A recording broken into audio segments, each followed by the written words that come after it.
All right, Jason, so I have these four cases. We're going to go through 2020 CR 64. I am showing that you were served. Is that correct? Yes. Okay. So the first count in 2020 CR 64 states that on or about September 17th, 2020, the above named defendant within Norton County in the state of Kansas did contrary to the statutes of the state of Kansas feloniously and intentionally possess any opiate, opium, or narcotic drug, or any stimulant designated in subsections D1, D3, or F1 of KSA 65-4107. This is charged as unlawful possession of a controlled substance, methamphetamine, and it's in violation of KSA 21-5706, subsection A, and it's a level 5 drug felony. Count 2 states that on or about September 17th, 2020, the above named defendant within Norton County in the state of Kansas did contrary to the statutes of the state of Kansas, use or possess with the intent to use any drug paraphernalia, to wit, a scale, to manufacture, cultivate, plant, propagate, or harvest, test, analyze, or distribute a controlled substance. This is charged as possession of drug paraphernalia, a level 5 drug felony, and it's in violation of KSA 29-5709, subsection B1.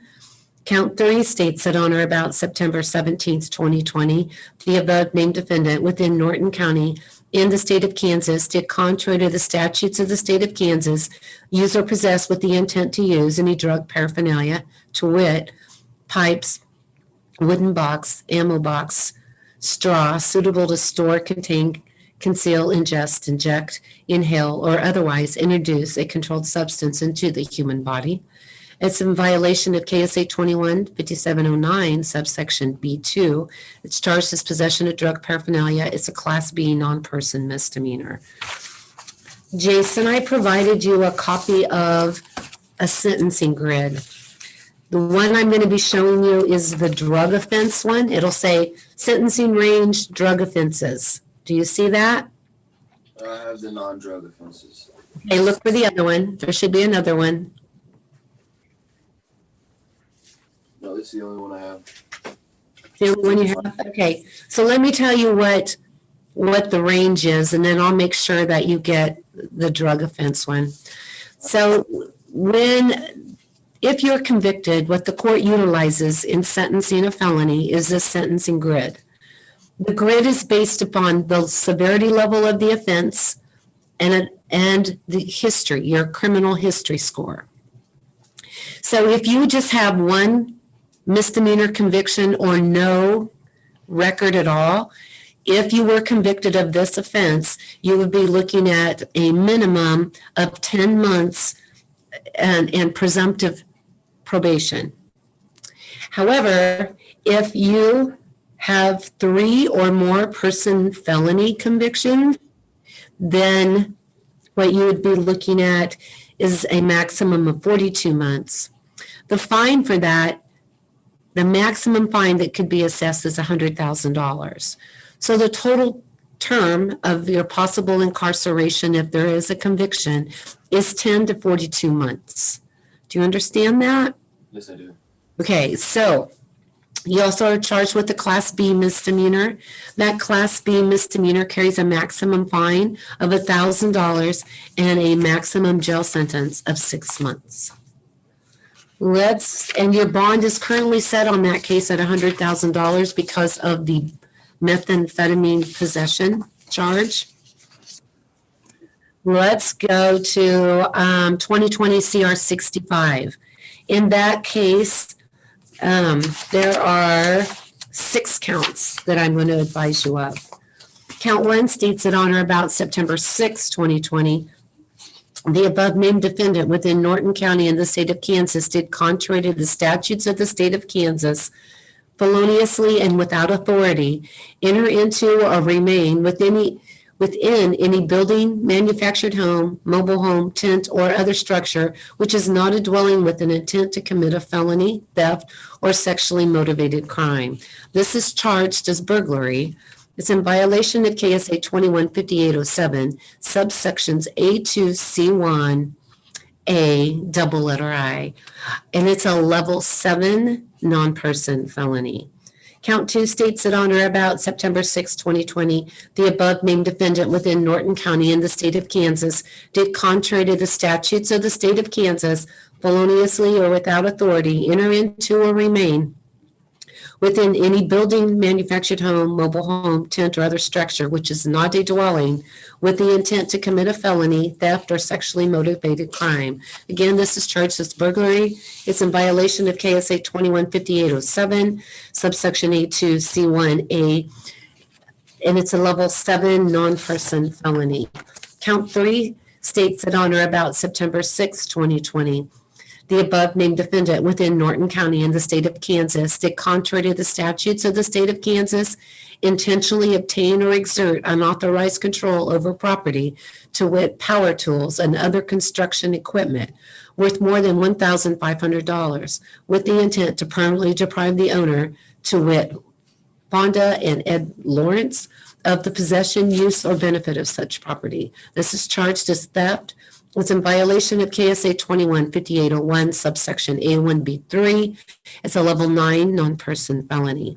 Count 4 states that on or about September 6, 2020, the above named defendant within Norton County in the state of Kansas did contrary to the statutes of the state of Kansas intentionally obtain or exert unauthorized control over property, to wit, power tools and other construction equipment, and a food saver worth more than $1,500 with the intent to permanently deprive the owners, Ed and Fonda Lawrence, of the possession, use, or benefit of such property.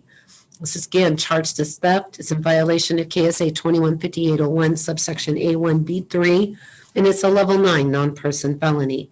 Count 5 states that on or about September 6, 2020, the above named defendant within Norton County in the state of Kansas did contrary to the statutes of the state of Kansas, conspire to feloniously and without authority enter into or remain within any building, manufactured home, mobile home, tent, or other structure which is not a dwelling with the intent to commit a felony, theft, or sexually motivated crime. This is charged as conspiracy to commit burglary. It's in violation of 215807, subsection A2C1A, and in 215302. It's a level 9 non-person felony. And count 6 states that on or about September 6, 2020, the above named defendant within Norton County in the state of Kansas did contrary to the statutes of the state of Kansas. It conspired to commit theft, obtain, or exert unauthorized control over property, to wit, tools and other miscellaneous construction equipment that has a value of more than $1,500 with the intent to permanently deprive the owners, Fonda and Ed Lawrence, of the possession, use, or benefit of the property.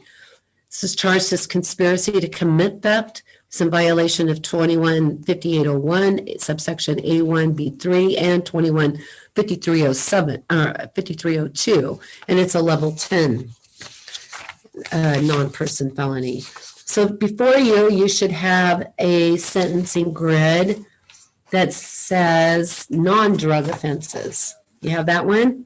Yep. Okay, so let's take a look. You have 2 level 7s. Do you see on the left-hand side of that document, there's Roman numerals. And if you go to the B11, that's 7.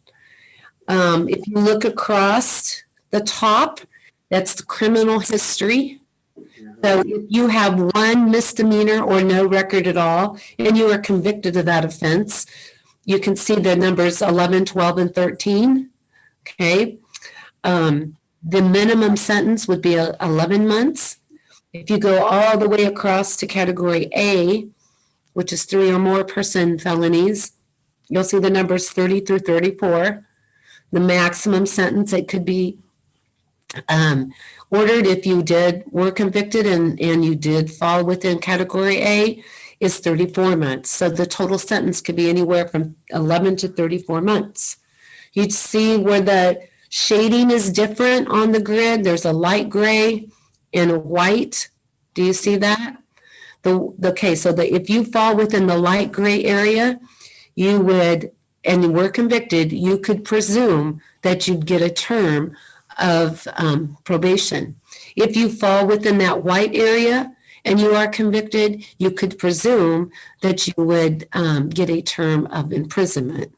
The maximum fine on those two counts, $100,000.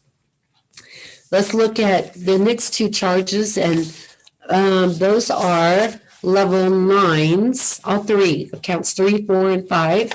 Those are all level 9s. Again, go down to the IX. You'll see 5 months, 17 months.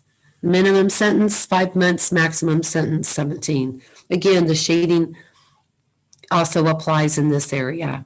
Light gray, presumptive probation. The white area, presumptive imprisonment. Maximum fine, $100,000. Count 6 on this case is a level 10. If you look clear over to the right-hand side, you'll see 5 months. On the left-hand side, 13 months. And again, the sentence, the fine that could be assessed is $100,000. Do you have any questions on the grid? No. Okay.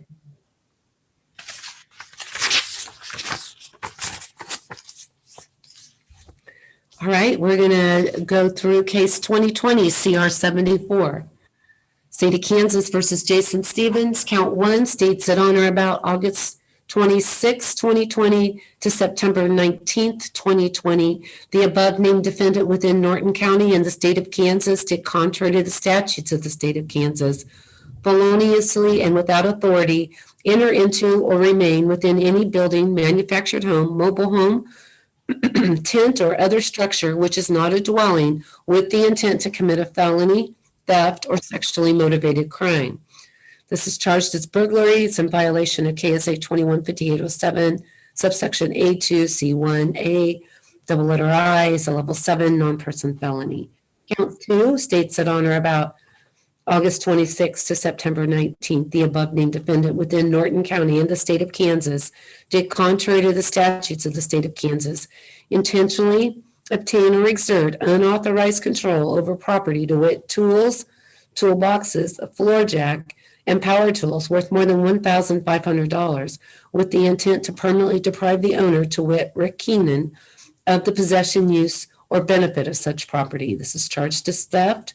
It's in violation of KSA 215801, subsection A1B3, and it's a severity level 9 non-person felony. Count 3 states that on or about August 26, 2020 to September 19th, 2020, the above named defendant within Norton County and the state of Kansas did contrary to the statutes of the state of Kansas, conspire to feloniously and without authority enter into or remain within any building, manufactured home, mobile home, tent, or other structure which is not a dwelling with the intent to commit a felony, theft, or sexually motivated crime. This is charged as conspiracy to commit burglary. It's in violation of KSA 215807, subsection A2C1A, double letter I, and 215302. This is a level 9 non-person felony.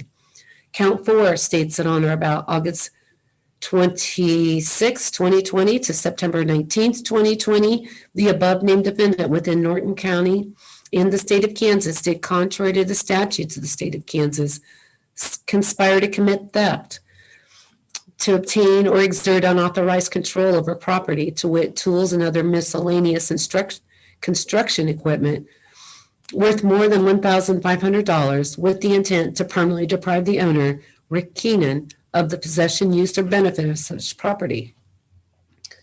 This is charged as conspiracy to commit conspiracy to commit theft.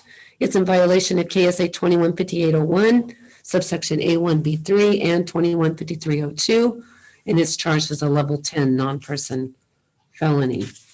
All right, Jason, let's look at the grid again. These are all non-drug offenses. There's a level 7, which we reviewed earlier. So the minimum sentence is 11 months, the maximum sentence 34 months, maximum fine $100,000. You're also charged with a level 9, which has a minimum sentence of 5 months, maximum sentence of 17 months. You have 2 level 9s.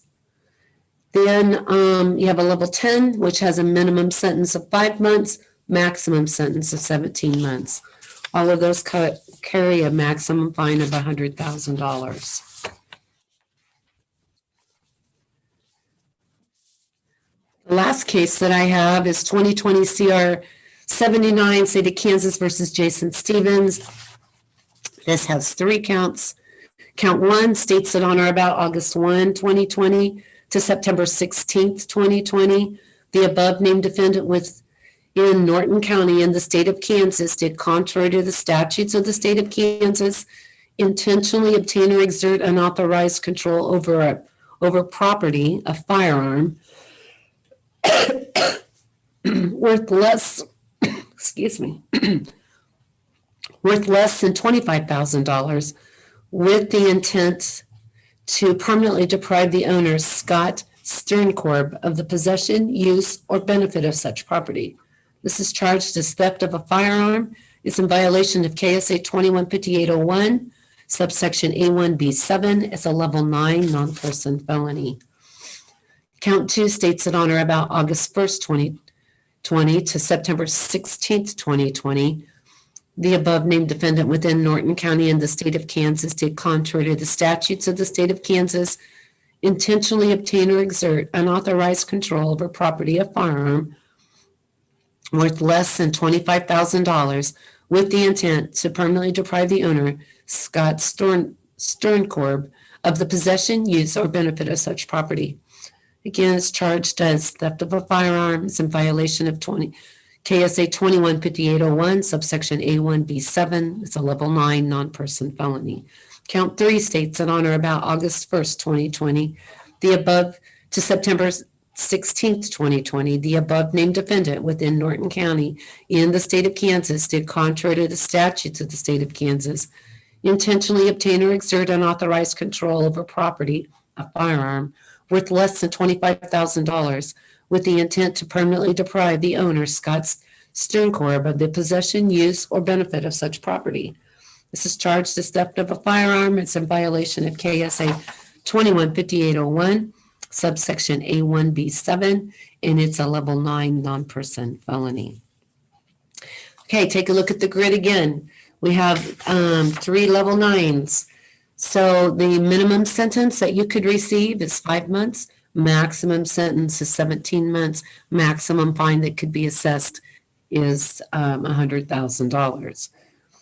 I do want to just advise you that these, if you are convicted, these charges or the sentence could be ordered to be served consecutively. That means one after another. Or they could be concurrent, which means they'll all run together. All right, and I'm going to go through the bond on each of these cases just so you know where that is.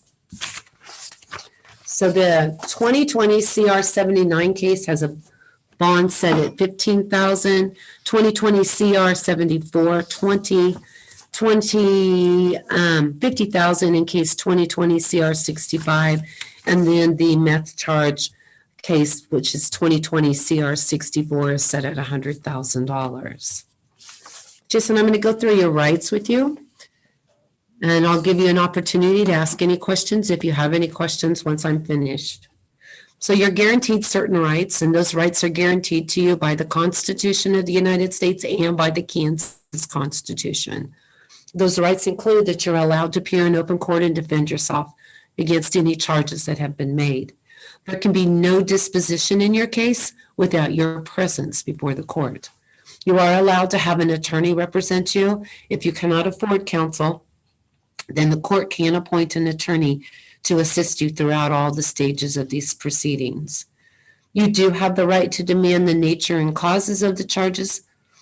You have the right to confront, cross-examine, and question in open court any witnesses that the state would have. You have the right to subpoena persons to come in and testify for you. You're not required to testify or be a witness against yourself. You do have the right to remain silent or stand mute. However, should you make any statements, whether they're made orally or in writing, anything that you say or offer or sign could be used against you in a court of law. You do have the right to be released on bond. I just reviewed those bonds amounts with you. In addition, the court is going to set a preliminary hearing for you. I'm going to set that within 14 days. The preliminary hearing is not a hearing to determine guilt or innocence. It's a hearing for the court to determine whether or not the felonies charged have been committed and if there's probable cause to believe you are the one who committed those offenses. If the court finds that there is probable cause, then you'll be bound over to the district judge who has jurisdiction to try the case. So if you are bound over and required to stand trial, you do have the right to a public and speedy jury trial, should you choose. And if you are convicted at a trial, you do have the right to appeal your conviction or any other issues of law that may have been determined earlier. Do you have any questions on your rights? No. Jason, I need to know whether or not you have been processed. Were you processed by the Norton County Sheriff's Office when you were arrested on these warrants?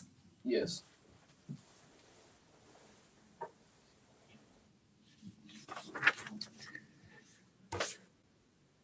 Okay, so you need to now advise me. Are you able to hire an attorney?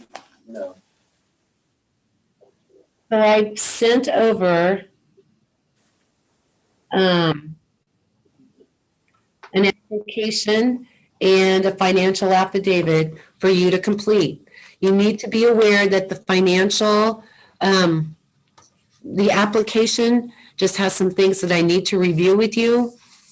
You need to be aware that the information is not confidential. It just goes into your file. Yep. The court or the court can verify or bids. The Board of Indigent Services can verify whether or not the information is true and correct. So if you advise that you are working at a place, myself or the state of Kansas can verify whether or not that's true. If there's false information, be aware that you could be charged and convicted of the offense. If you have any questions in regards to that, no? Okay. The other additional thing that's important to know is that with a felony case, there is an application fee of $100. I will address that more should you have a bond hearing in the future. But one of the things that you need to be aware of is that I do make that a condition of your bond, that $100 be paid, whether or not it's paid within, at the time you bond, or usually within 30 days of you being bonded. That is a requirement that don't be transferring property for less than it's worth. Also be aware that if you're not employed, correct? No, I'm not. But if you do have a change in your financial information that you will be providing to me, you have to let me know. So if you are released on bond and you get employment, you will have to report that as a change of income.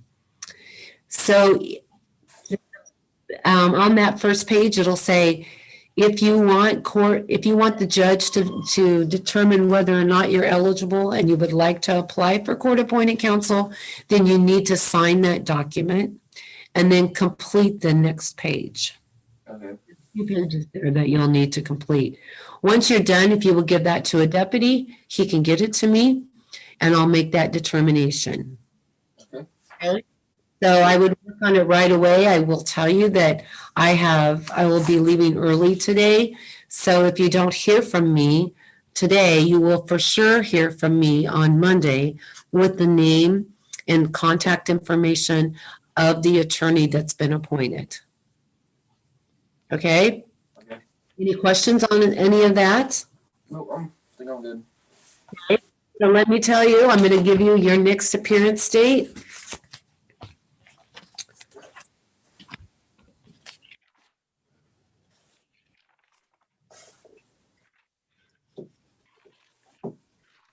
Okay, so Jason, I'm gonna set your preliminary hearing for, December 22nd at 1:30. Okay. Any questions? Nope. All right. That should do it. Get that application filled out, please, and get it back to me as soon as. I will.